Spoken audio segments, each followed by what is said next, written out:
Urgent, a terrifying strike on Moscow. The Ukrainian armed forces are launching ballistic missiles. The sights are set on the Kremlin.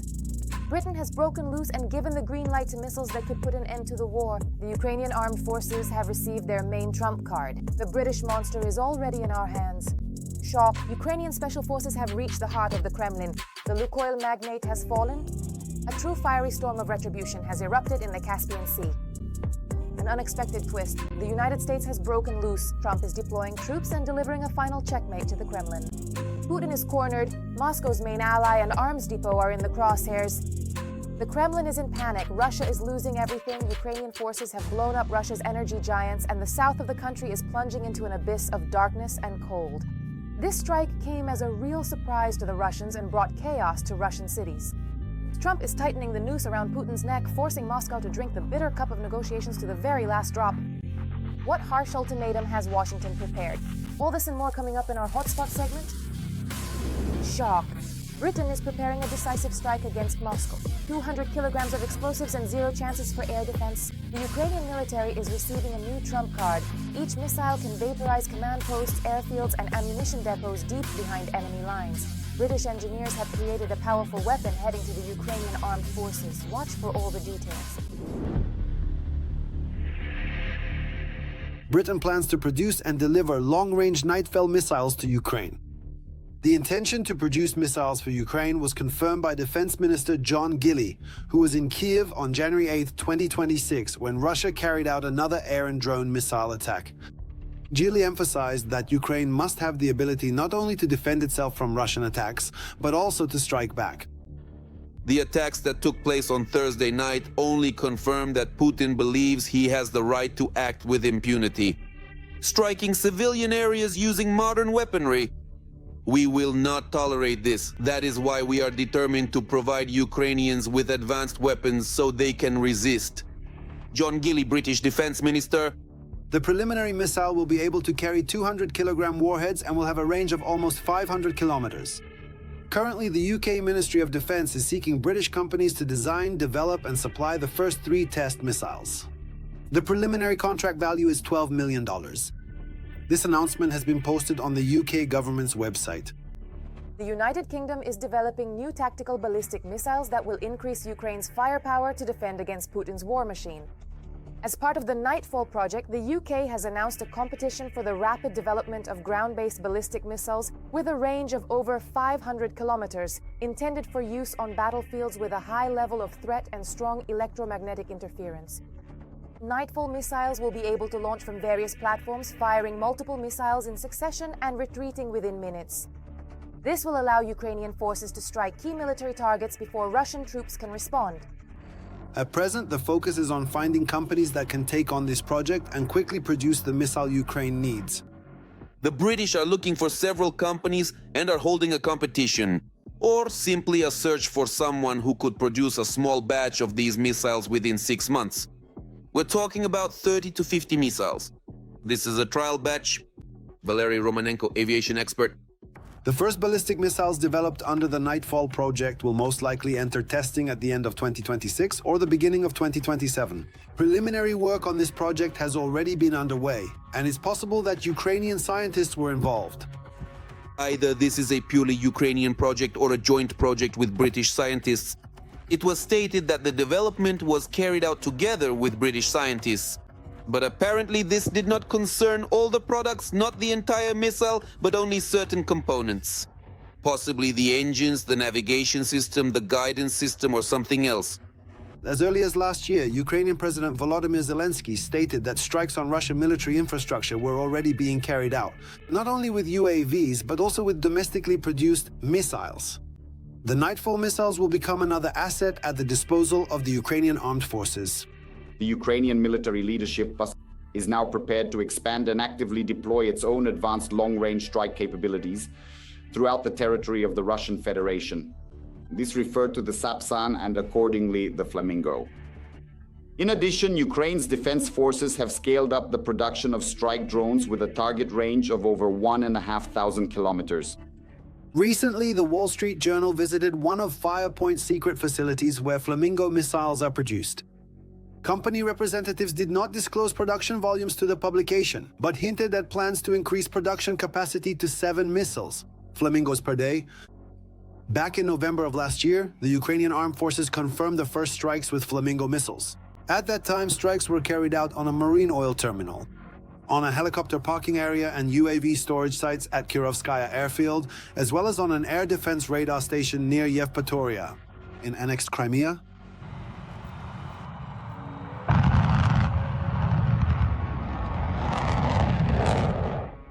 It took the company just over a year for the threats about the Flamingo to turn into real action. The Nightfall missile project from the British government could become a reality much sooner, and the presence of another long-range missile in the arsenal will be a significant argument for the Ukrainian armed forces both on the battlefield and at the negotiating table. Firestorm, Ukrainian special forces blew up Putin's rear. Lukoil's giants are in flames. The oil empire is going under. The Ukrainian deep strike has reached the Caspian Sea. Total paralysis of the occupiers' fuel logistics. Our forces accomplished the impossible in every detail of the operation. Watch the report. Pressure on Russia and the destruction of its energy resources is reaching a new level. Special operations forces of the armed forces of Ukraine struck 3 drilling rigs belonging to the Lukoil Corporation in the waters of the Caspian Sea. Among the targets hit were the ice-resistant stationary platforms named after Filanovsky, Korchagin, and Greifer. These platforms are used to supply fuel to the enemy's army. Dear Vladimir Vladimirovich, the Filanovsky platform has been put into operation after the battle. This was a strategic strike, and the military knew exactly where to hit. After all, these are legitimate military targets that provide funding for the aggression against Ukraine. For Russia, it is a real disgrace that it is unable to protect not only its own fleet, its military fleet, for example, or commercial vessels, for instance, in the Black Sea, but it is also becoming a disgrace for them that essentially every single body of water on the planet, the vast inland seas, the lands, and even the deep oceans in the Western or Eastern Hemisphere are now unsafe for their continued survival.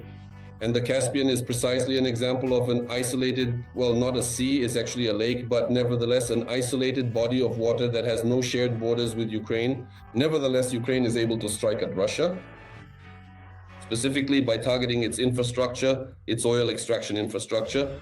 This strike demonstrates Ukraine's intention to disrupt Russia's logistics and energy chains by targeting facilities related to the extraction and processing of resources used in the war.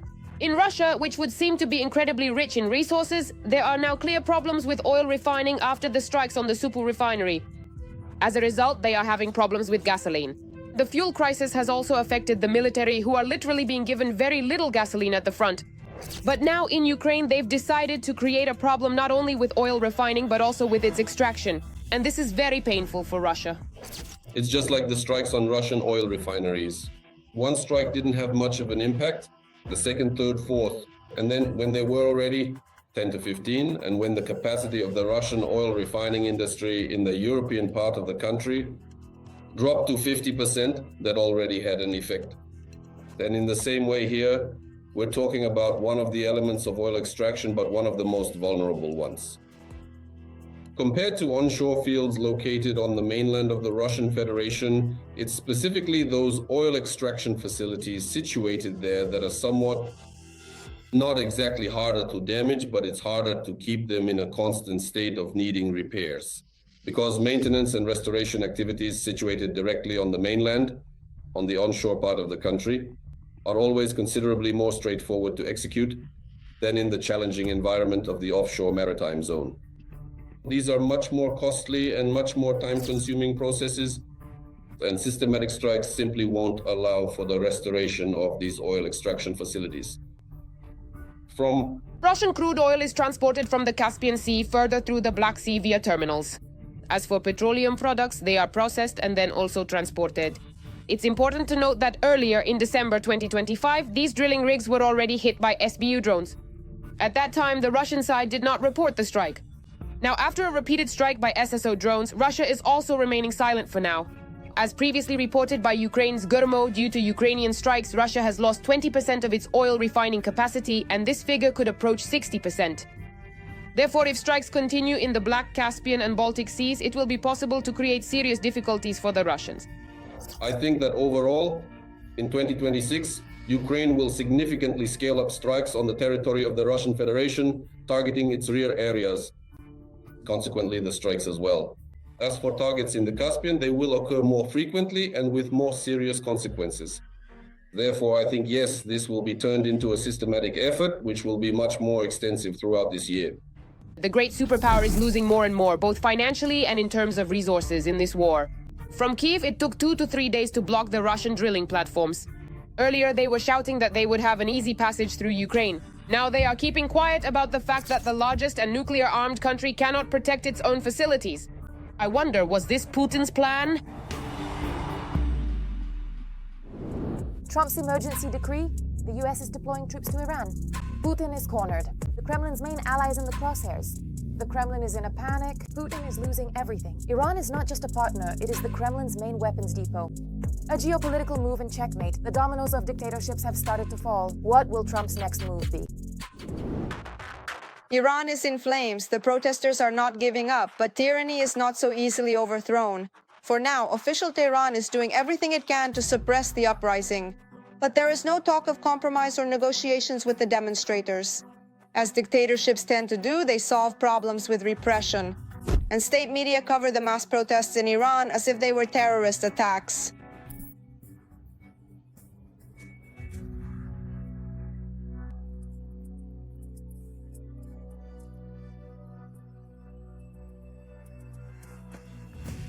Officially, the Iranian authorities have not reported the number of those killed or detained, and human rights organizations provide conflicting information. According to some sources, the number of deaths exceeds 500, including military personnel and law enforcement officers. Approximately 10,000 people have been arrested. An Iranian human rights organization has confirmed the killing of at least 192 protesters. At the same time, BBC journalists were told by doctors from 2 hospitals that in just 2 days they received more than 100 bodies. There is also information about several thousand people killed already. No one can provide exact numbers, in particular because the internet has been shut down in Iran. When the internet was shut down, which happened on Thursday evening, it became clear that the authorities were getting very nervous. Before that, for a while, they tried to maintain a not-so-harsh pace of suppression. So of course, that's not very harsh by the standards of the Islamic Republic. Nevertheless, the number of victims indicated that there were somewhat fewer than during previous protests. But as soon as the internet was shut down, of course, the likelihood of escalation appeared. The United States has promised to come to the aid of the protesters. Trump publicly warned Iran that the US would intervene if the Ayatollah's regime resorted to deadly violence against the protesters. Republican Senator Lindsey Graham even publicly called on the American president to eliminate the country's supreme leader, Ayatollah Ali Khamenei. According to him, the current Iranian regime is the main source of instability in the Middle East, and the continued rule of the Ayatollah, in his opinion, only worsens the crisis in the region. He is the Hitler of our time. He is a religious Nazi. He is a terrible person. It's time for him to go. The people want him gone. But Trump is in no hurry, not only to listen to Graham, but even to carry out his own threats. Western media report that the American president is currently only considering a number of options for military intervention in the situation in Iran, in response to the brutal suppression of protests. These include both direct military strikes and alternative methods of pressure, such as cyber operations and new sanctions. In response to threats from Trump, Iran has stated that if Washington attacks Tehran, they will strike Israel and all American bases in the region. Trump, as I see it, would intervene in the situation in Iran militarily, but only if he is absolutely certain of success. Right now, he doesn't need any kind of a drawn-out war with an uncertain outcome is definitely not something he wants. He is actually running under the banner of a peacemaker, ending wars, and if he does start them, it's like what happened in Venezuela. 3 hours, yes, they captured Maduro, flew out, and that was it. And that was the end of it. And he will only go for it in one case, knowing for sure that it will end for him with a clear and obvious victory. What he considers a clear and obvious victory, we don't know. It's quite possible that it could be, for example, abandoning the nuclear program, or abandoning both the nuclear program and the ballistic missile program. That's also a possible option. And what about Iran's main ally, Russia? A likely change of power in Tehran is not in the Kremlin's interest at all. However, just like with Syria and Assad, Putin is most likely not planning to officially send military support. The same can't be said about the Ayatollah's gold. Since the start of the mass protests, Russian military transport planes have been making frequent flights to Tehran. The media does not rule out that the export of gold to Russia has already begun, and the Kremlin is also preparing to evacuate the supreme leader, along with his closest aides. But all of this still remains Plan B. The Ayatollah's regime is hoping to suppress the uprising. And although, according to analysts, the Iranian dictatorship is weaker than ever before, the overthrow of the regime is still in question. If the rebels do not get weapons, and to actually use those weapons, some kind of organization is still needed, then the authorities will simply crush the uprising. Once again, judging by what is happening, they have followed the path of 2019 and cut off communications. Then comes the bloody crackdown using, well, any kind of weapon, including artillery. They might even use that. After all, why not? No one is going to say anything anyway. Notice that the international community isn't reacting at all, not even stirring. No one at the UN is saying a word, and Europe is silent, as if they've got water in their mouths. People can't keep walking into gunfire and fighting with security forces who are shooting at them with automatic weapons or rifles forever, unless they get some kind of help or unless these people themselves get weapons. Most likely, everything will be decided in the coming weeks, if not days. It is possible to overthrow the Ayatollah's regime and, as a result, deprive Russia of one of its key allies. But the Iranians need support.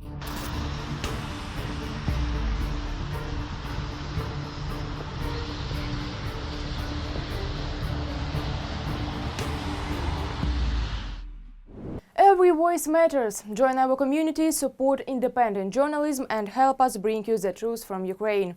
Become a member of Ukraine today. Join us now.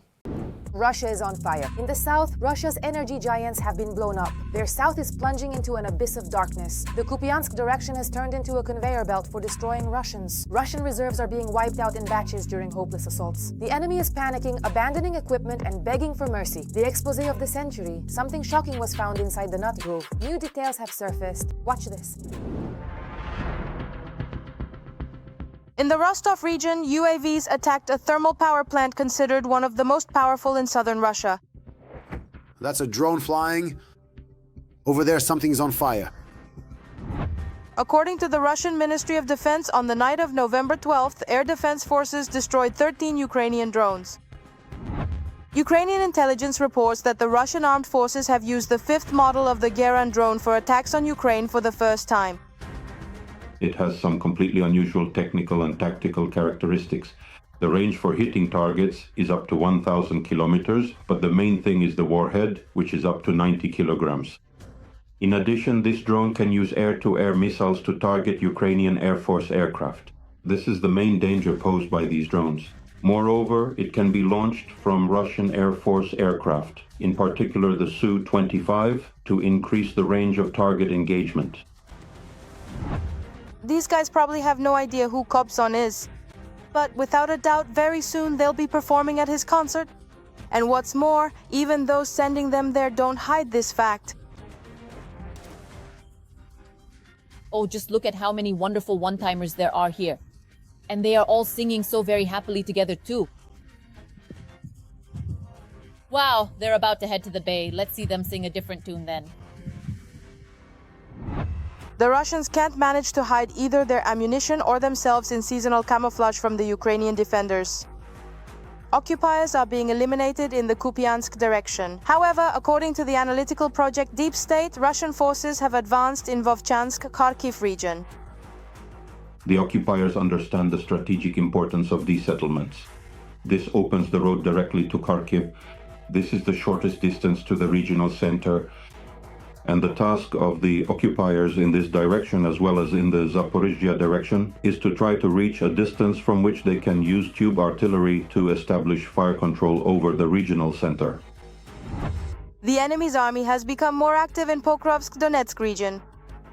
In the past 24 hours, about 46 incidents have been recorded in the Pokrovsk direction, fight clashes. It should be noted that the Russian occupiers are trying to break through the defense of our defenders in several directions simultaneously. Heavy fighting in the Rodimsk area.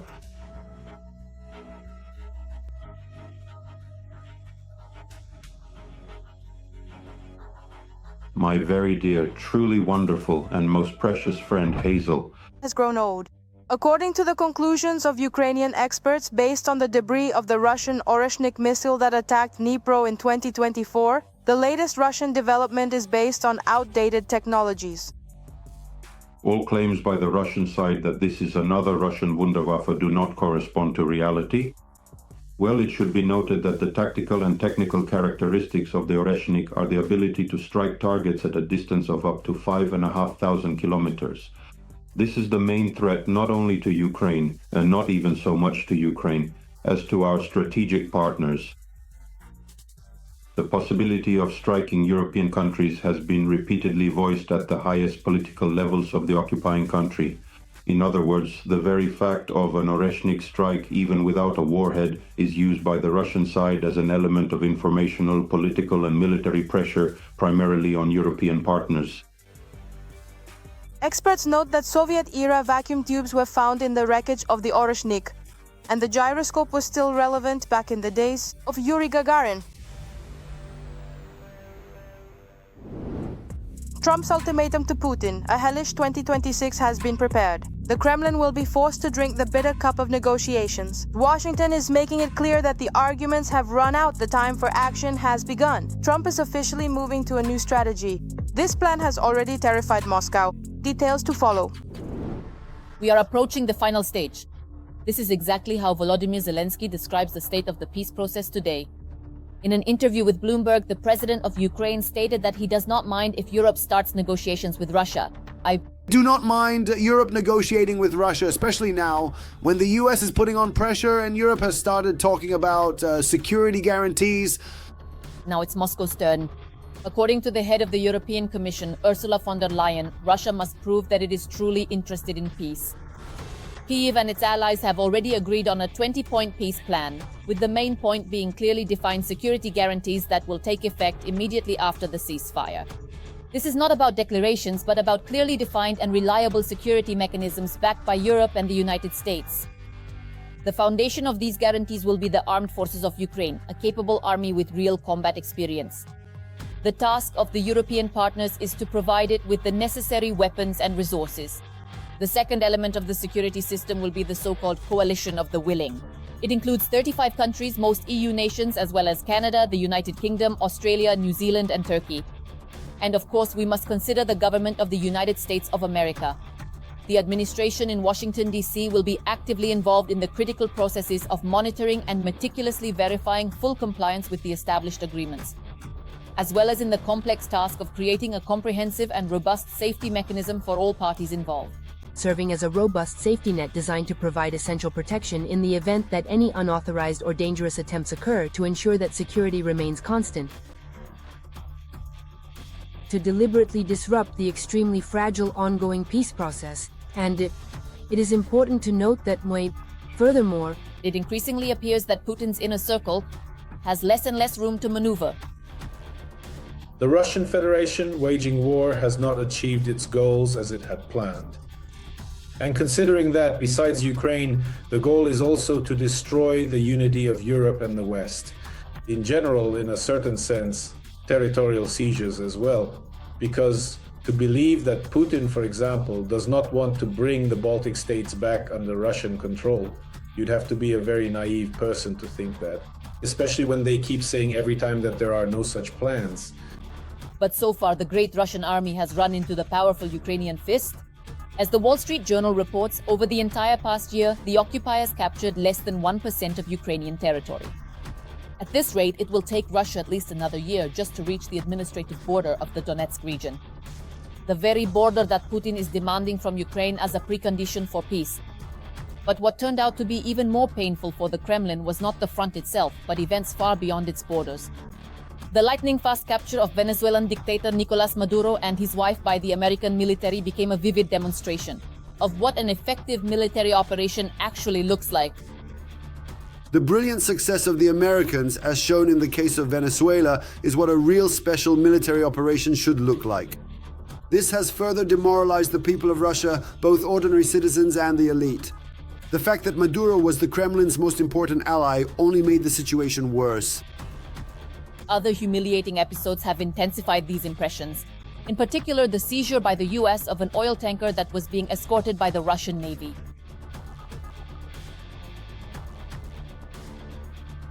At the same time, the cost of the war for the Kremlin continues to rise rapidly. Russia's military spending in 2025 is estimated to have reached 15.5 trillion rubles. That's 5 times more than before the full-scale invasion. And this does not include the costs of maintaining the occupied territories and payments to the military. Meanwhile, oil and gas revenues in November fell by 34% compared to the previous year. And to cover the record budget deficit, the authorities raised VAT from 20 to 22% starting January 1st. All of this directly affects ordinary Russians. The cost of living is rising and investments are being stifled by high interest rates. Public opinion is changing faster than propaganda can keep up. If at the end of 2024, 37% of respondents supported continuing the war, by 2025 that number had dropped to just 25%. Meanwhile, according to the Levada Center, the number of those who want peace talks to begin has risen to 67%. Going forward, we will see a continued slowdown in economic growth and economic activity in the Russian Federation. And the year 2026 has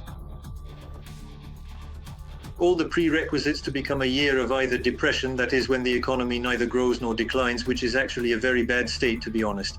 It's much better when there is at least some certainty. Or we might even witness certain crises. Jewish. Dissatisfaction is also building up among the elites.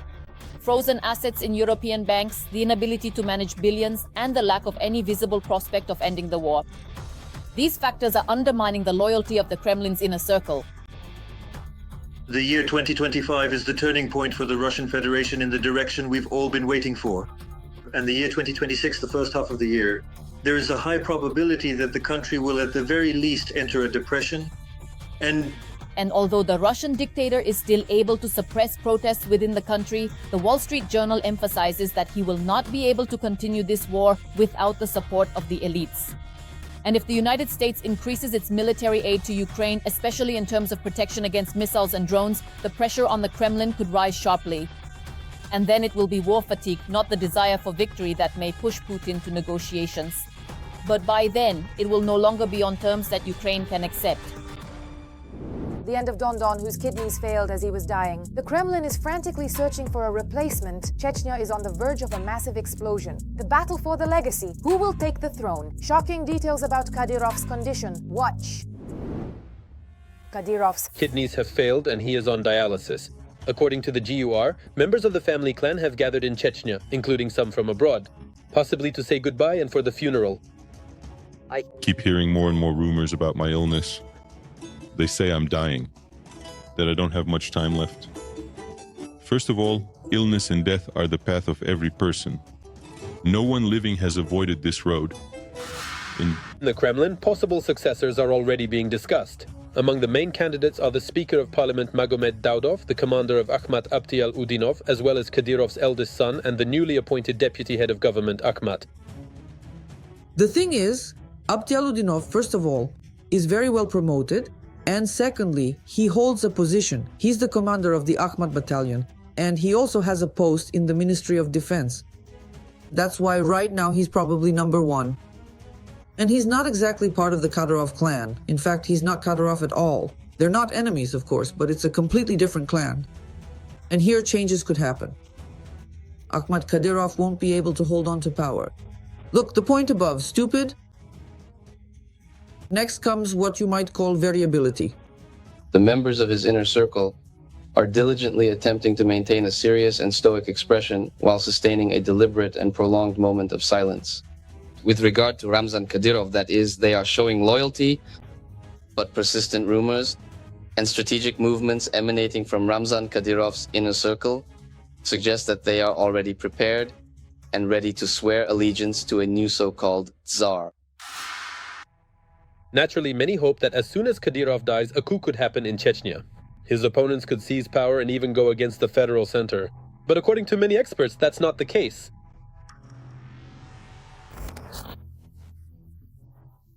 Right over there, just past the edge of the horizon, where the light begins to fade into the shadows of the evening.